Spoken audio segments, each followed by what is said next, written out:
Hello, everyone, and welcome to the Bootstrap Founder. Today, I'm talking to Daniel Fayle, a co-founder of Chekkit, a business that he and his team have bootstrapped to $2 million in ARR.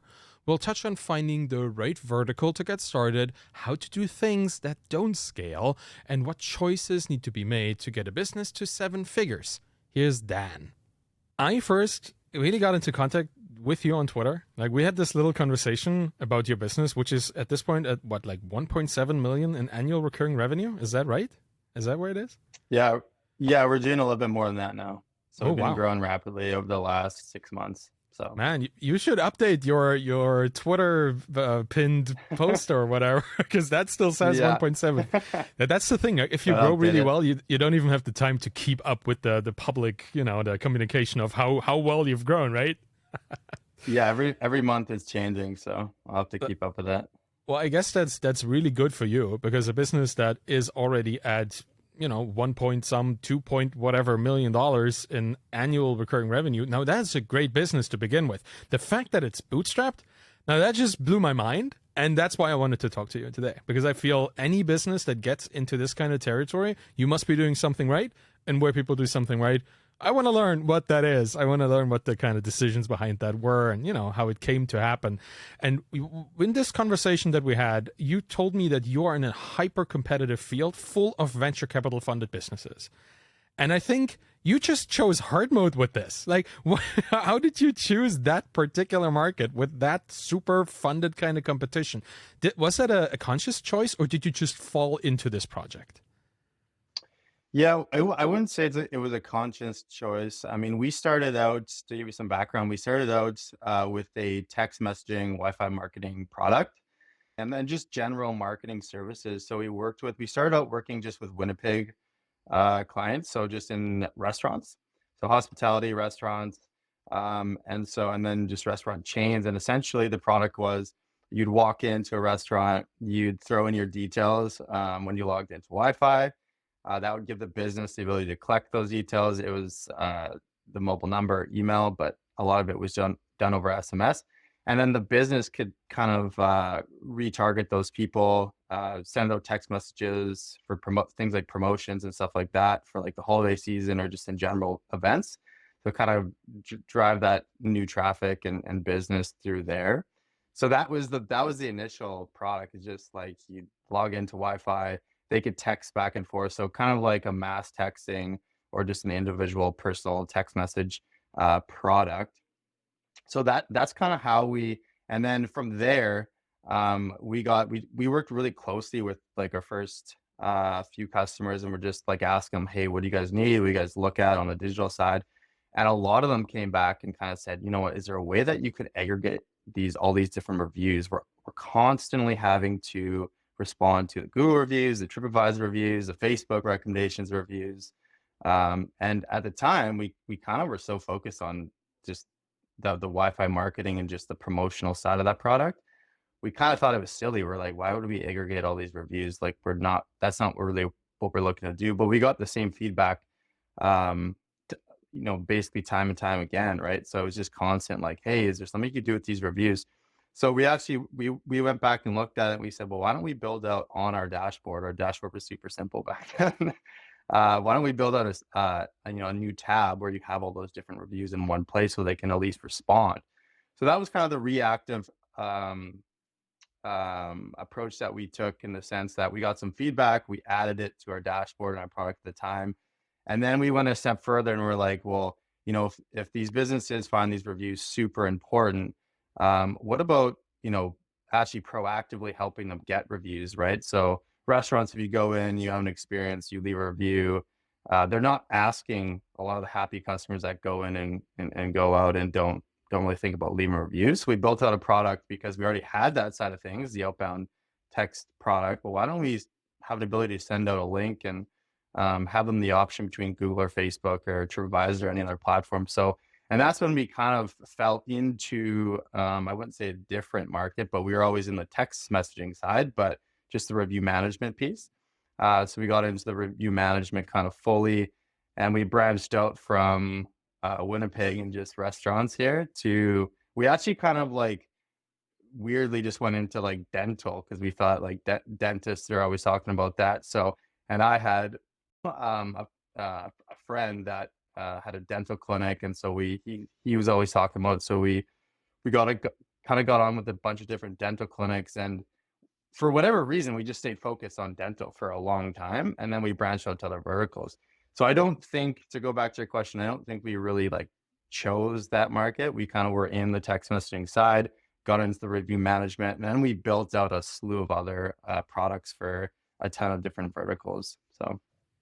So much to unpack here. Like that is just the collection of all these little choices, like starting in one location as a essentially like high touch, getting people to use your little product locally, like going into their restaurants, I assume, to kind of get them to use it, to then going into a completely different niche because you knew somebody, which is always great. Yeah. Like understanding, having somebody who understands the actual problems for you to, relate to, and to take your knowledge from one kind of industry and kind of transplant it onto another.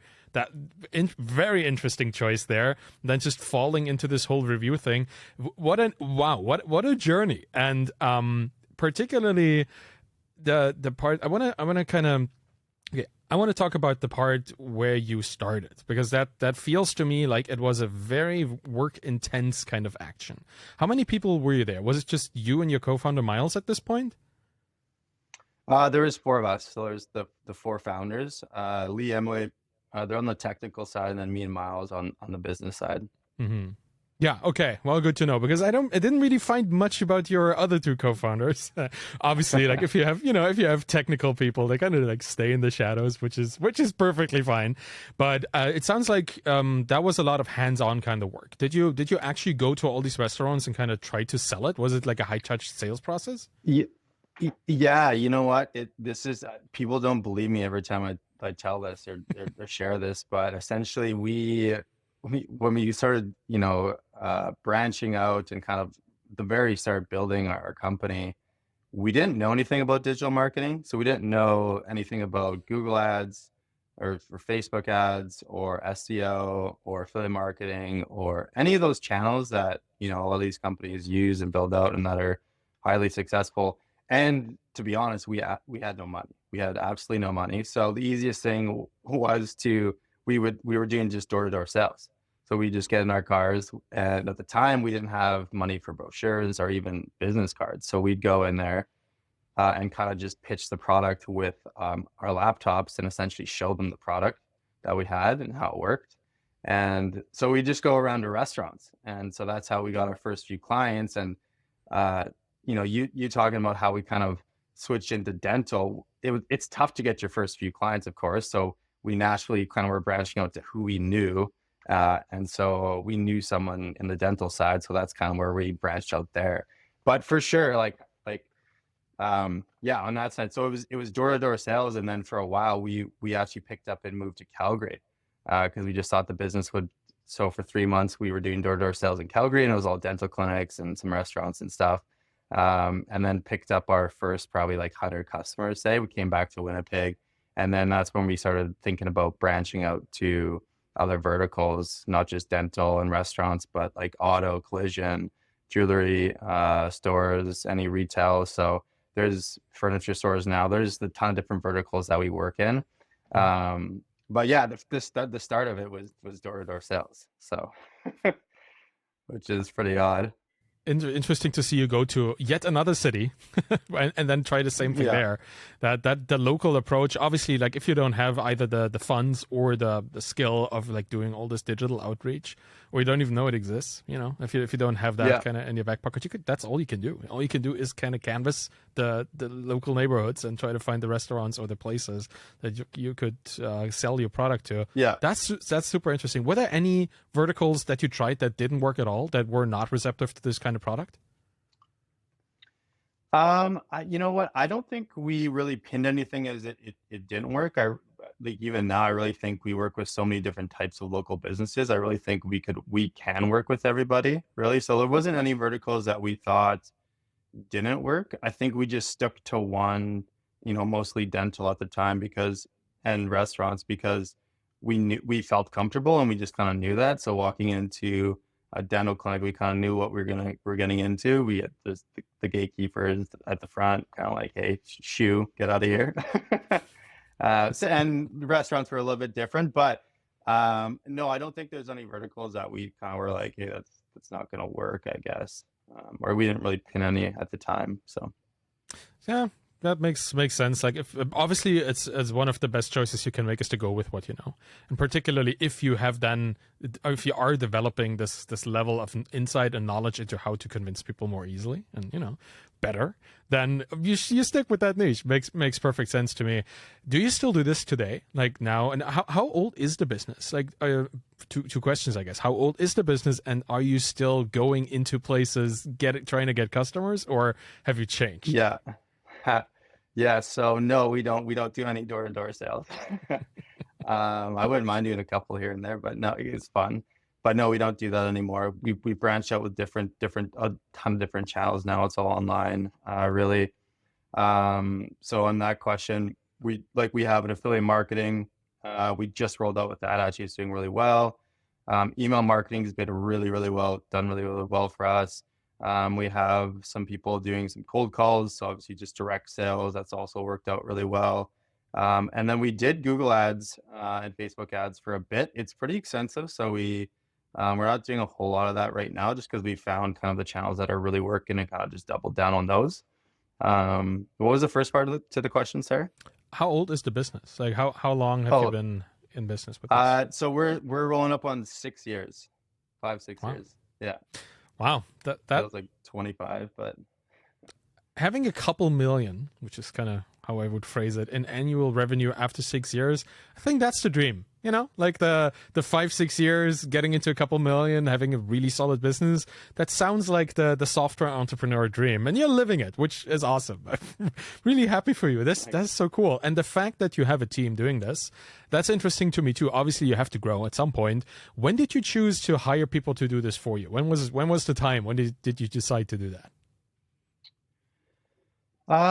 It's pretty natural. Like, I mean, we just kind of looked at, when there's a ton of leads coming and sales and stuff like that. Like I did, probably the first 500-600, me and Miles did sales, and demos and whatnot. And then when you kind of like are scaling things out a little bit more, you start realizing, okay, look, Miles can't be doing all that. I can't be doing all this plus doing demos all day long. And so it was kind of natural just hiring a sales team. We have some people on the lead gen side and marketing side. We have our devs. We have a group of customer support people now. So it was just natural. We didn't want any like bottlenecks. Like if I'm on different calls or trying to look at, working on the business, it's really tough working in the business as well. Like if I have 6 demo calls, it's like, well, that's all I can do for the day, unless I'm working around the clock, which we kind of did for the first year or two, but it'll wear on you. So it's not the best idea for long term, I guess. Yeah, but you became aware of the fact that burnout probably is not the best idea to keep running a business, right? Yeah. Did exactly. Did it affect you to that point, or did you find a way to break or to stop before that happened? I think we've hit some points for sure. And I wouldn't say like true burnout where we just, but like there was definitely some days where it's like, holy smokes, there's a lot to do and we can't really get it all done. And so when we started hiring, it was just noticeable right away. When we hired, our first customer support person, it was like, holy smokes, this is unbelievable. Like we don't have to do any of those customer support calls anymore. And it was just like, it was great. And then we hired a few more, and then it's just like, I don't even know what's going on in customer support half the time these days, I feel like. So, but I mean, same thing with like sales. It's like, you notice when you hire some salespeople and they're taking on the demos, you can look at, and that's when we had the ability just even recently to look at other channels like the affiliate marketing. Right now we're looking big on SEO, what that looks like and building content, kind of like you're the pro at that. So, you know what I'm talking about. But essentially just building like a competitive moat for the business that's more long-term sustainable. So yeah, it's been good. Yeah, the topic of moats is one thing I wanted to talk to you about, because if you are in a kind of market that is saturated with highly capitalized competitors, the moat is quite important for somebody who is bootstrapped, right? Who is only using the money that they have and not the money that somebody throws at them. I mean, you would hope your customers throw money at you, but it's not the same as an institutional fund or anything like it. So with a moat, how would you describe the moat that you're building? Like, is there anything specific that is kind of that originates in you being a bootstrap business? Hmm. Yeah, that's a good question. Like bootstrapping, I think fundamentally changes, how you think. It's that mindset. It sharpens decisions. You really have to drive value for your customers. It really forces focus on the things that matter, and really that's your customers. And I think that in itself is a huge competitive advantage. We don't like if we're so that's number one. Number two is probably like the speed in which we're working. Like we're constantly taking feedback all the time. We're getting asked about features. Can you build this? Whether it's an insurance company or a jewelry store. And we don't have to go back to obviously like a big board, make these decisions and take all this time and have all these meetings to do it. It's kind of like, like here's a feature example, like, hey, we need a feature for downloading a PDF through a system. Yeah, that sounds like a great idea. All these insurance companies are asking. Okay, great. Let's build it out. Let's put it on the list and start building that out. How long can that be built out? Oh, it's going to take like 2 weeks or whatever. So I think number one, mindset. That's really been that's a huge competitive mode in the fact that, again, you're really focused on every customer. You care about every customer. That's a really big thing, and it's a foundational thing for our business, whether we continue to be bootstrapped forever or we go raise in 5 years or whatever. So yeah, that's number one. And number two is really speed at which we're building stuff out, and speed of building features out and building stuff out for our customers, but also speed at which we're partnering with integrations, partnering with associations, making those connections and those deep rooted partnerships. So I think those two things, are pretty huge. So, that culture that we're kind of like building out and that foundation that we're laying, I think is our biggest competitive advantage. Yeah, I investigated your product and I found that you have a lot of integrations, which is something that I always advocate to founders who are building products that could potentially be used, or I mean, most SaaS products are used in the workflow of somebody else, right? Between other tools, between other sources and like targets of data, the data flow in a business. So you have a lot of them, which is awesome. And you also have like a Zapier integration right in the middle, right? You from what I found, like this powers a lot of your integrations. When did you choose to look into integrations as a driver of both leads and, additional workflow integration with the people out there? When was that choice made in your business? Yeah, I think it came pretty natural. Again, it came from customer feedback. Like, hey, they just basically asked. Like, we get a lot of that feedback when we do demos and customer support calls and stuff like that, and doing our onboarding. They'll say, hey, do you guys integrate with this platform? And so we always make a list, and then we look at how many customers have asked, and that's how we kind of decide on what integrations we're going to build next. But we were definitely like hyper aware that people obviously use other platforms, and if they can integrate and kind of talk to each other, and help them save time, because that's the biggest thing, is just helping them save time, not have all these different platforms going on. That's when we kind of knew, okay, we should look into some of the integrations, and making those partnerships. So. Yeah, I saw on the reviews on your own homepage that somebody was writing, a customer of yours, that they found it particularly easy to jump into your platform because you had a migration that you offered them, like from the old platform that they were using. That to me is also a form of integration, right? Allowing the customer to take that data and go into your system.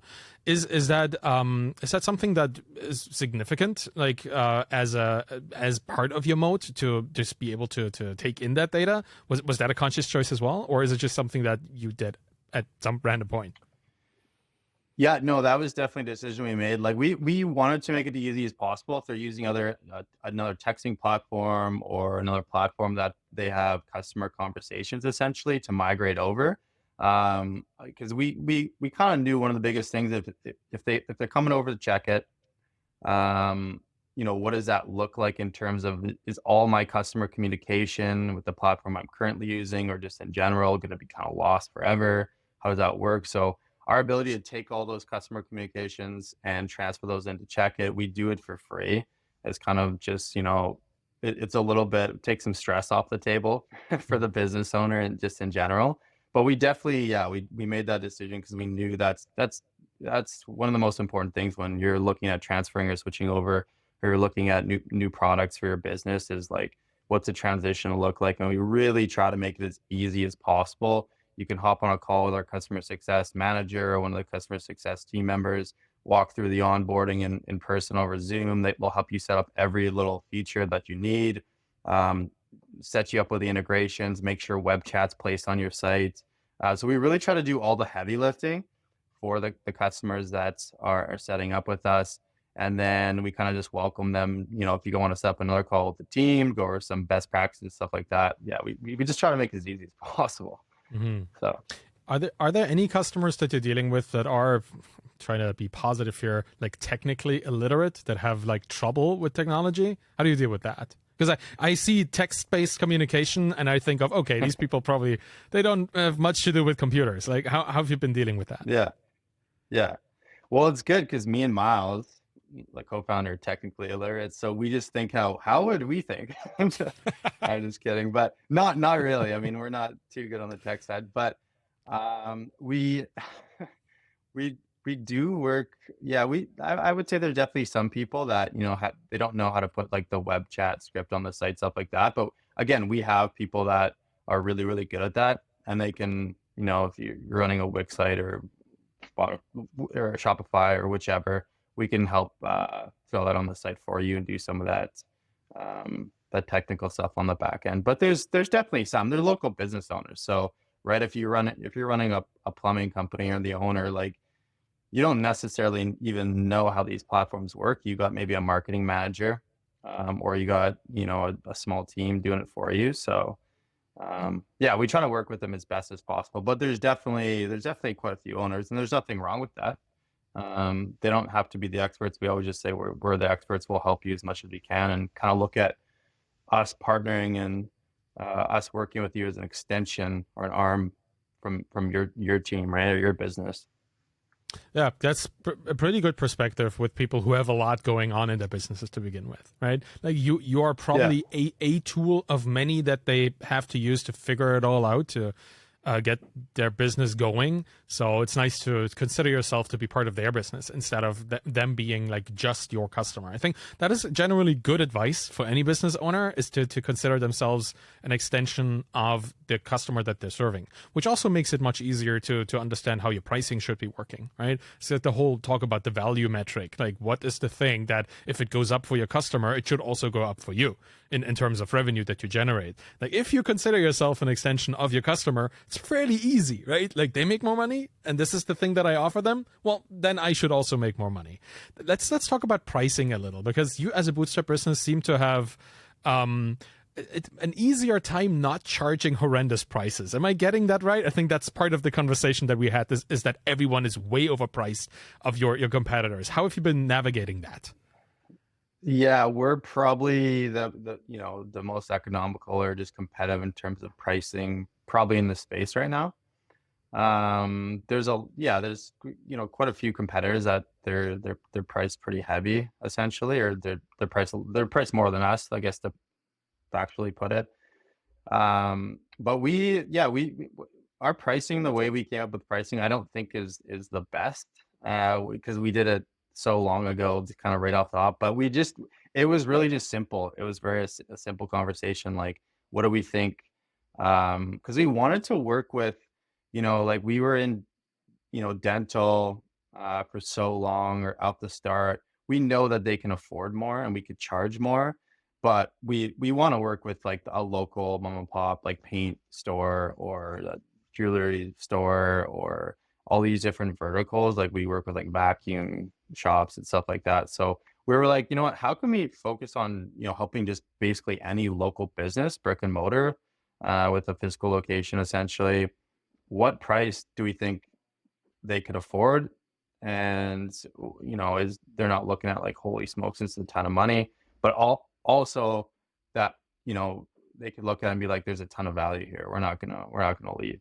So that kind of played into our churn numbers and stuff like that. So that's why that's been so low. But yeah, we came up with the price we just thought people could afford. I mean, we use a lot of software products as well too. Like we use Close for our CRM, and I think they're like $99 or something, and they have a slew of features, right? So and there's a ton of value there. But essentially, yeah, we looked around and looked at kind of what a lot of softwares that we love and what they're priced at, and we kind of just had something similar. So Yeah, inspiration, right?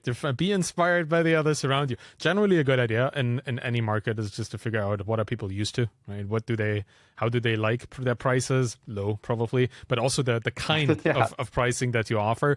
I found that very interesting about Chekkit. Like you have essentially available, like publicly available prices and a book a demo link. That is something that you don't see too often, because most of the time, like businesses trying to target Right. upmarket enterprise customers, they only have the book a demo, and then it kind of funnels into this whole sales process. But your book a demo is really just a convincing people to actually pay the price that's on the public page. That is novel, I feel, because it's also kind of a trust enabling gesture. I feel like putting the price out there, 100%. allowing for Yeah. the demo. But when did you last update your prices? Did you ever update your prices? Oh, we've never really updated our prices. We always had the $199 package, and then the 99. Like we've never really touched it. We've had some add-ons. Like we have add-ons now with because of Twilio, just some of the like the textable landline and stuff like that. But we've never really updated our prices. So Do you ever intend to? well, as of right now, no, I don't think so. I mean, that's the one thing that people, and again, that's kind of like bleeds back to the competitive mode. I mean, a lot of people say this price is unbelievable, and that's why people have stuck with us so long. So Oh, that's interesting. That is yeah. a super interesting point. That your price consistency also creates like brand loyalty or like word of mouth about the brand. Now that is something I did not expect, because I honestly, like, no, coming from a SaaS background, I know like I put a price there and I don't do much experimentation, and it just works for a couple of years and I kind of forget about it, right? Because money is coming in, and you don't want to like oversaturate people with new prices and upgrades and that kind of stuff. But doing this intentionally, or at least like harvesting the effect of it, that people like the brand because it doesn't play with the price all the time, because it doesn't charge more just because they can. That is an interesting mode. And that is kind of why I ask, because I feel this is what a bootstrap company can do, because you are profitable. You have, you have your margins, you know what you need, and you don't need much more, and you can still grow. For VC funded business who wants to dominate the market and has to kind of charge outrageous amounts of money, that is not an option. Is there anything else like this where you can behave differently from your competitors in that regard? Yeah, well, that's definitely one of them. In terms of, I guess your question is if in terms of aspects of the business, in terms of if we can behave differently. Well, yeah, there's, I think, again, like, I don't want to sound like I'm bashing any businesses or like that side of things, but like, I really do think like our customer support is a big thing. Like being able to offer, like you said, like we do have the prices there. I really don't like when I go to a site and I don't know the price. I always just think, oh, it's got to be like sky high, like why don't they just show the price? I don't understand. I just want to see the price. I want to buy. So that the price is definitely one. Customer support is definitely another. Like just being able to have a personal connection, having those conversations, those onboarding. Like I don't know, like I don't know that the level of customer support some of those businesses can really give, and I don't know, they probably can give it. I just don't know that that's their focus. I think it's more just driving sales and revenue and growth and stuff like that. And that's fine, but a lot of our growth is actually coming from the customer support side and getting that word of mouth, being like, customer support was unbelievable. We got on a phone call, we've gone on a 2 or 3. They're okay with that. So spending that extra time, going that extra mile, um, I think that's enabled us for sure, to kind of grow. So Yeah, that's a wonderful thing. Yeah, that seems to be quite decisive in many markets where people want to trust the vendors that they work with, right? And if your first point of contact is a customer support agent that is not just trying to get their ticket done so they can get to the next one. Like, I've been talking to Walmart Canada about some returns recently, and it was horrible. Not because the person wasn't nice, but it was because yeah, the person had to be nice within a super confined amount of time so they could go through the ticket quickly, right? And that I hate about customer support, when it feels like you're just one in a list and they have to go through you to get to the end of their day. So yeah. Sorry yeah, for the no, rant. absolutely. So, sorry, Walmart Canada, but that was not a nice experience. But it's customer support. It makes a whole lot of difference what the first point of contact with your business is for your customers. And if you can afford to focus on that as any business, you really should. Because the word of mouth that you get, like you were saying that you don't want to badmouth anybody in your industry. That is wonderful. And one review on your own website is a customer saying that you were badmouthed by your competitors, and then they checked out your product and found it was actually quite awesome. So there is a lot Yeah. of, kind of ruthlessness going on in the industry. Is that right?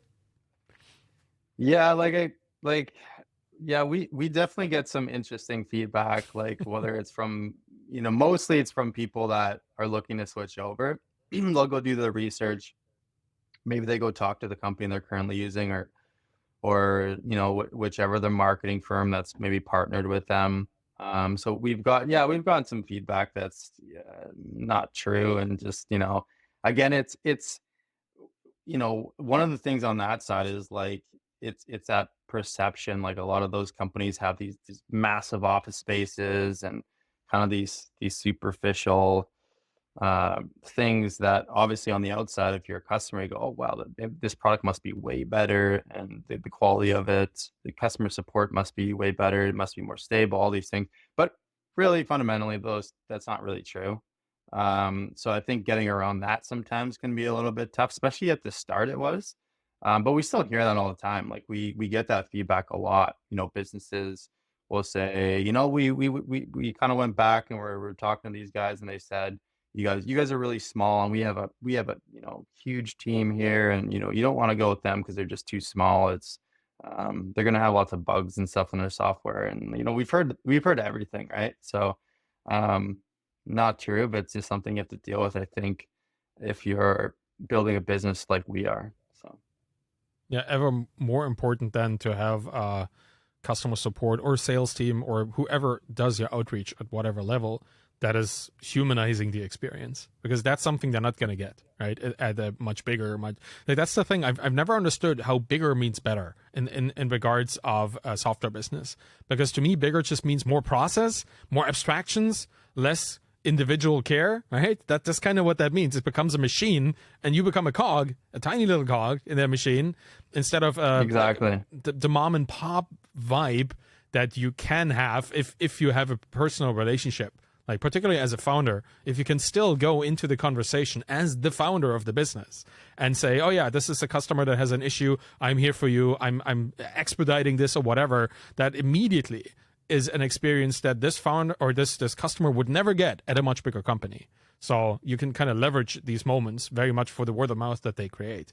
So what I found in your presentation on your website too, you have I'm just going to share my own personal perception on this. It looks like a professional software tool, but it doesn't look enterprisey. You do not try to feel clinical or sterile. It's still it feels like a humanized project. I think you're doing pretty well in communicating this, and I think that's part of why you have this good word of mouth there. Do you have a design team? Like, do you have people like constantly trying to communicate this with your audience? Yeah, we have one person actually that does our in-house, does all our website design. So he's really well. It's Paul from the team, so he's phenomenal. Now, shout out to But Paul. yeah, shout out to Paul. So he's done a really good job on that side of things. But kind of going back to your like the previous point, like in terms of like when you were talking about being a bigger business and that kind of outlook, that kind of that feedback that we got that might have been a little bit negative, that actually kind of turned into opening up our self sign up Mm. and our free trial, right? So we never had a free trial either to begin with, but the more and more feedback we got about, hey, you know what, we don't want to, because we never had any contracts, but a lot of people were hesitant because we were so small to switch over. Like, what if we don't get the same customer support? What if the software is not as good? Because obviously our pricing was quite a bit lower, or it just seems really affordable to people. But that's why we opened that up. We said, hey, you can test out all our features, test drive the whole product for 14 days. And if you need, shoot us an email. We'll extend that to 30 days. So there's really no risk here. We don't ask for a credit card. You can set up, download the mobile app, send out a bunch of texts, use all the features. You can hop on a video call if you want with our stuff. Send out a quick just blanket invoice. You essentially just use all the features, and then either do your comparisons or make your decision based off that. So that again too has really helped us, because again it takes risk off the table for those marketing teams, the business owners. The last thing they want to do is, either if they're switching from a different product or different service, kind of figure out is because what they're maybe being told, or that internal discussion is, if it's so affordable or so cheap, it must be related to the quality of the service of the product, which so that was one big thing that we did that was hugely helpful in the business. So yeah, that's a great idea. Like giving people the option to kind of fight their own prejudice in that moment by just seeing how well it works. I think a free trial is a great idea for most software as a service businesses, because it marginally increases your cost, right? I mean, with Twilio and stuff, I guess you have cost to send messages. Yeah, it's not just an email, right? But I think the customer acquisition cost of that can be calculated, and you can probably set limits. Do you have limits in your trial, or is it a full experience of the whole product? So we have some limits. I think you can send out 200 text messages, because Okay. we have a feature that you can send out bulk messages for promotions. Yeah. So I mean, if we did the free trial and they sent out 10 million messages, we'd be eating quite a bit of cost for a free trial. So we set it up in a way that there's a little bit of a cost, but also it's fair. They shouldn't have any trouble if they're sending out 200 messages. They should know that the product works and they like it and whatnot. So yeah, at the point where they sent like the 199th message, they should know that the other 198 before have actually worked in their favor, right? Like that's to be expected. I think limits, it's a big deal. Like with any kind of free trial or freemium product, like people forget to set these limits sometimes, and then it becomes this kind of explosive cost, and then it could destabilize the whole business. So good on you for having those limits in place. I think it's easy to forget that there might be abuse. I think we actually set the limit after we had one of those cases. So it's just like learned by trial. It's just like learned by by trial, I guess. But yeah, I think we had somebody, they basically used the free trial. We didn't have a limit set up, so they sent out like a couple thousand. It wasn't a big deal, but we kind of said, well, like if it was more, it might have been it would have just been annoying. But yeah, we had definitely a case, and that's when we kind of made this. Did they turn into a customer? Did they convert?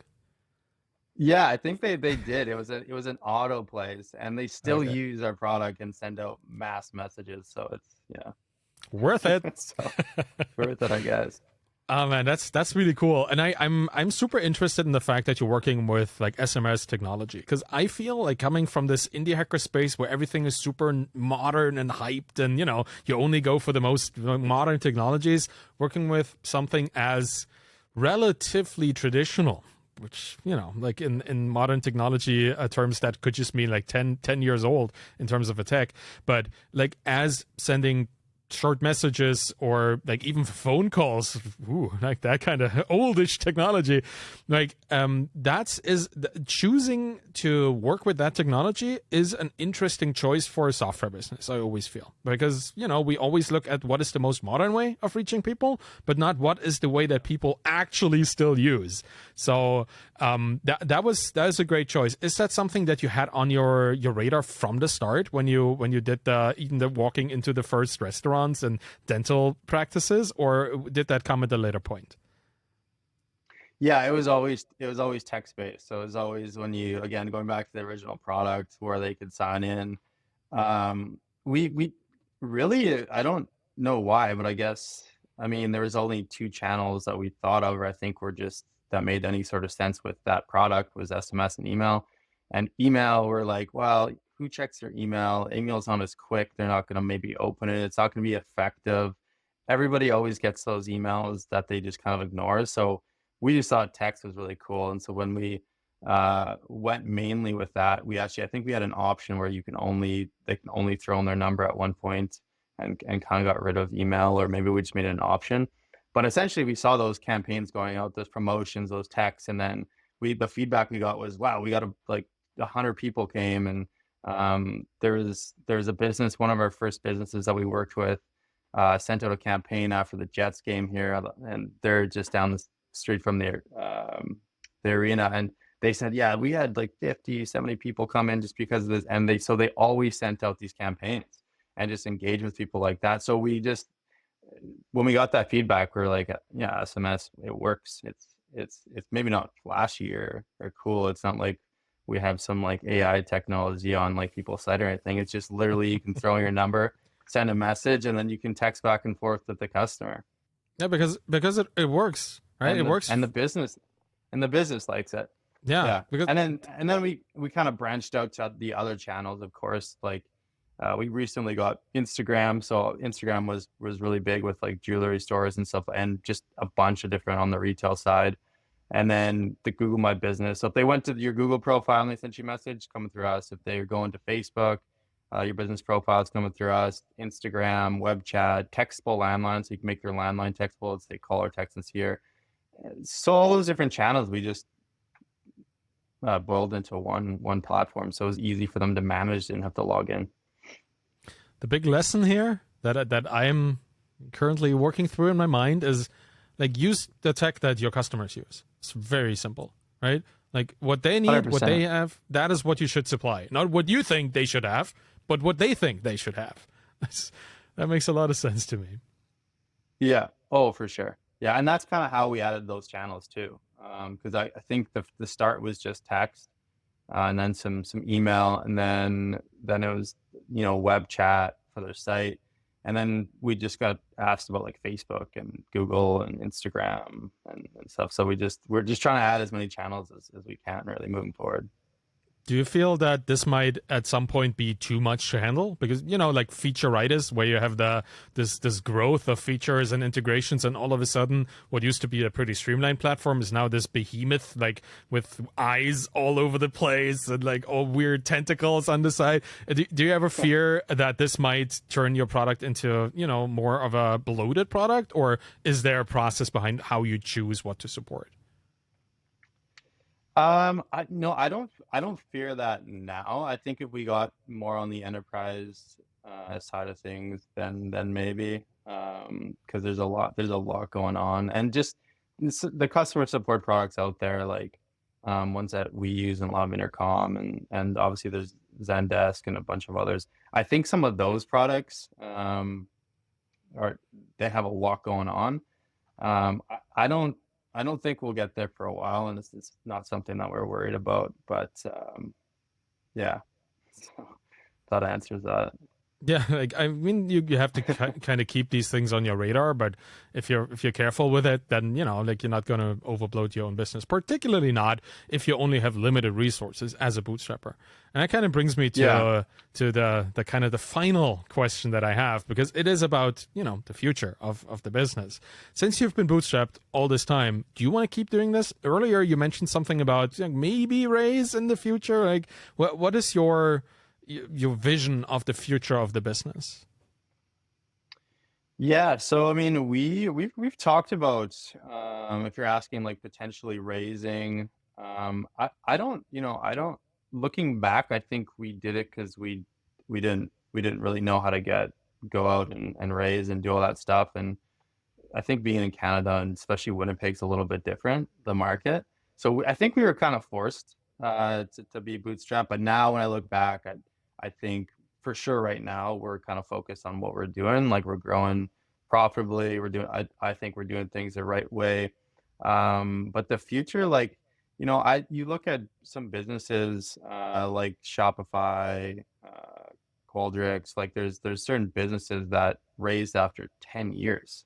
Like that's a long time, right? So I really love that path in the sense that you're bootstrapping, you're getting your first 1,000 to whatever 5,000-6,000 customers, maybe it's more, maybe it's 10, whatever it might be, but you're really figuring all that stuff out and the direction and your company in terms of what you really want to be bootstrapped, and you're not taking money from somebody and trying to use their money to figure it out. And I think again it goes back to the foundation that we're kind of laying, and the mindset that when people come work for us, it's just different than we got all this money, we can just try all these different things, and whatever works, great. Whatever doesn't matter. But I think I really do think it's important to be bootstrapped for a decent amount of time, and then if you want to raise and kind of once you've figured everything out or a lot of things out, you can take money and just basically pour gas on the fire and just kind of scale at that point. I look at some of those companies. I think their trajectory and the way they did things was just the right path, or just the path. I guess I shouldn't say the right path, but like the path that if we were going to go raise, we'd want to do it something similar. But I also too, like I wouldn't have any problem with being bootstrapped forever. There's nothing wrong with it. We scale. We need more salespeople. We'll hire more salespeople because that's what we need, and we've grown to that, and we can afford that, and we can again do it on a level that's profitable. So I think that's good. Or you need customer support, you need more devs, whichever. So I think especially with times like today, or times like today, like you look at some of the people are talking about the recession and what's going to happen with companies that need investors or need more investment for the next year. That can be pretty scary, right? So we're not in that boat. Like we're not worried. We're not sitting here going, oh man, are we going to be able to raise an extra $20 million? We don't need that money. We don't need anything. So yeah. So I think long-term vision, I think probably bootstrap for a while. That sounds like a nice, yeah, that would be great, right? If that could be sustained and it would get you to where you want to be, like obviously you don't have to do anything else. And I think you're absolutely right with the recession. If like you have a churn rate of X%, you have a growth rate of Y%, and you have that money in the bank, and you know what's going to come over the next couple of months, and maybe this fluctuates, but you're not beholden to anybody else's like revenue expectations or growth expectations. That said, obviously great to know that you can bootstrap forever, but like at this point with 2-ish million in annual revenue and the 4 founders that probably have like certain levels of shares and the multiples that you could get if you were to sell your business, has an exit and acquisition ever be on your radar, personally and for the business, I guess?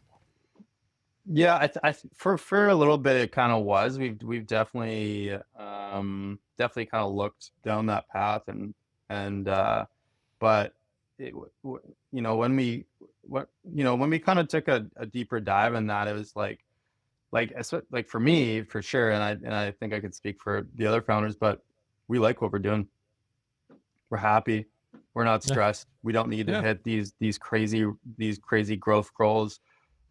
We love just building out new products, talking to customers, new features, partnering with new associations. So like what we do, like I sometimes come to work and like the office, I'm like, I don't even feel like I'm working. So like if I were to sell it, that'd be great. But then what am I doing? Like, am I going back somewhere else? Like, well, not that I you guess have to, not that you have to if you sell, but right. I mean, yeah. Yeah, if you have something, why would you give it up, right? I think that as a forever project, that is also a perfectly fine way of approaching building a business, right? You can make it sellable, but never sell it. It's still going to be a great business that somebody would want to buy, but you don't have to give it away.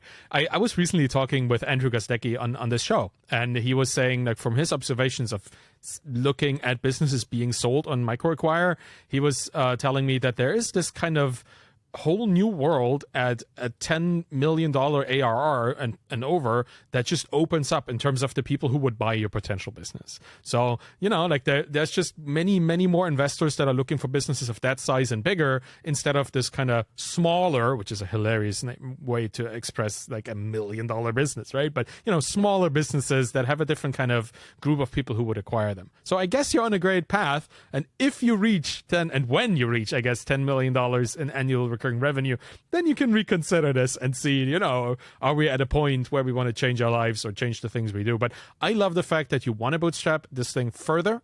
I love the fact that it has been bootstrapped until here and that you are apparently doing really well in a competitive market with all these little overbloated competitors in there. I'm super excited to see what the future holds for you and for Chekkit and for everybody involved with the project. I would like to thank you very much for being on the show with me today and sharing all these little nuggets of insight and wisdom from a bootstrap journey to a place where a lot of the people listening to this really want to end up in. So thank you so much. And if people want to follow you and learn more about you, the business and your journey, where should they go? Where should they check you out? Yeah, thanks for having me on. I appreciate it. Yeah, it's really it's like we don't, again, we're not really too good with socials, but I mean, our website, obviously, LinkedIn, we do some posts here and there. I just gone on Twitter, so if you want to check me out on Twitter, great. But yeah, I would say just our website and just LinkedIn is kind of the main updates where you'll see that. So. All right, so go check out Dan and Chekkit, and yeah, just thanks again for being on the show. And have fun keeping bootstrapping. Thanks. Yeah, thanks so much. Appreciate it. Absolutely. And that's it for today. Thank you for listening to The Bootstrap Founder. You can find me on Twitter at ArvidKahl, ARVIDKAHL. You'll find my books and my Twitter course there as well. If you want to support me and the show, please subscribe to my YouTube channel, get the podcast in your podcast player of choice, and leave a rating and the review by going to ratethispodcast.com/founder. Any of this will help the show. So thank you very much for listening and have a wonderful day. Bye-bye.